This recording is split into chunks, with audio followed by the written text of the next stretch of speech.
Bismillahirrahmanirrahim. Elhamdülillah. Vessalatu vesselamu ala Resulillah. Amma ba'd. İslam tarixinan Süleyman paygambar. Kur'an-ı Kerim'de 16 yerde atalat. Süleyman paygambarın özgöçölügü jaratkan Allah Taala бүткүл дүйнөгө бадыша дагы кылган, бүткүл дүйнөгө. Ошол эле кезде пайгамбар дагы болгон. Бул Дауд пайгамбардын баласы. Яхуда деген урудан барып, Якуб пайгамбарга такалат. Сулайман пайгамбарга Алла Таала Кур'ан-ы Керимде көптөгөн айкөлдүүлүгүн берген.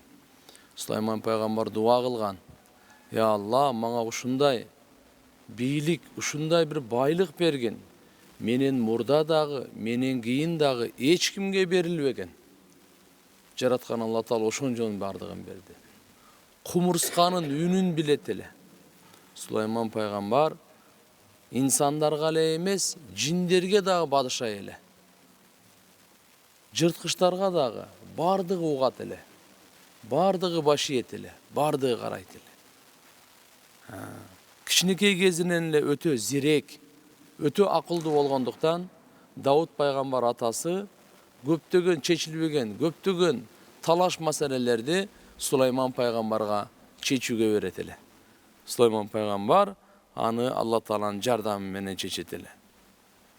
Пайгамбар саллаллаху алейхи ва салламдын мужизаларынан Я'ла ибн Мурра радыйаллаху анху айтат: бир жолу пайгамбар саллаллаху алейхи ва саллам менен сапарда бирге элем. Bir tanggalıştуу окуя болду дейт. Bir ayal geldi пайгамбарыбыздын алдына, баласын көтөрүп, баласы жин оору менен ооруйт экен. Аябай эле ушундай кыжалат эми, билесиздер кандай оору. Пайгамбар саллаллаху алейхи ва саллам жанына келди дагы айтты. Чык деди бияктан деди. Ушу сөздү. Мен Алла Тааланын элчисимин деди. Ошол замат бала эми кайып нерсе экен. Bala özünün oğun gelip kalıyor, жақсы болып қалды. Пайғамбарымыздың bir o sözü менен, мынандай Алла Таалам ушундай мужиза берди. Bir farz турасында атайлап намазды бириктирип окуу.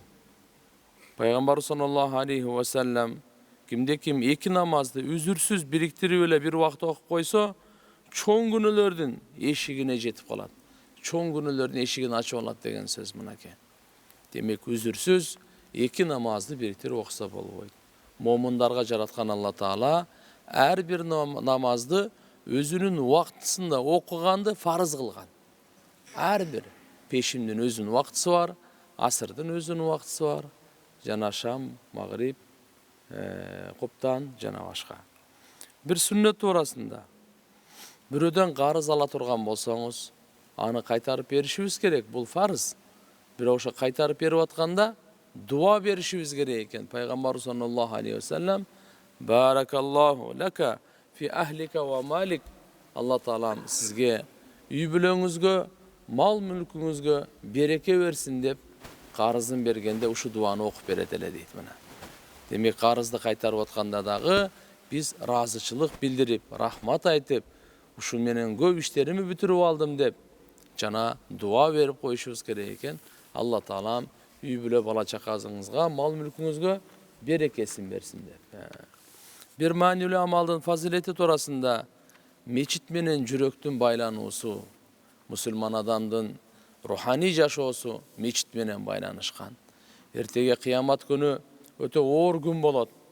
Ушундай ысык күн болот. Күн канча деген километр узактан бир милге чейин адамдын башына келет экен. Ошол күнү Алла Тааланын аршынын көлөкөсүнөн башка эч кандай көлөкө болбойт. Алла Тааланын аршынын көлөкөсүнөн жай алуучулар 7 түрлүү адамдын бирөөсү калбуху муаллакун бил масажид, жүрөгү мечиттер менен байланган дейт. Бул дегени 24 сааттын ичинде адам баласынын жашоо тиричилиги бар. Ошол эле кезде жүрөгү азыр багымдат болуп калды, мечитке барышым керек. Азыр шамга жакын калды, мечитке барышым керек. Коптанга жакын жүрөк жумушта болсо дагы, базарда болсо дагы, үй бүлө бала чакасы менен болсо дагы жүрөк мечит менен байланган.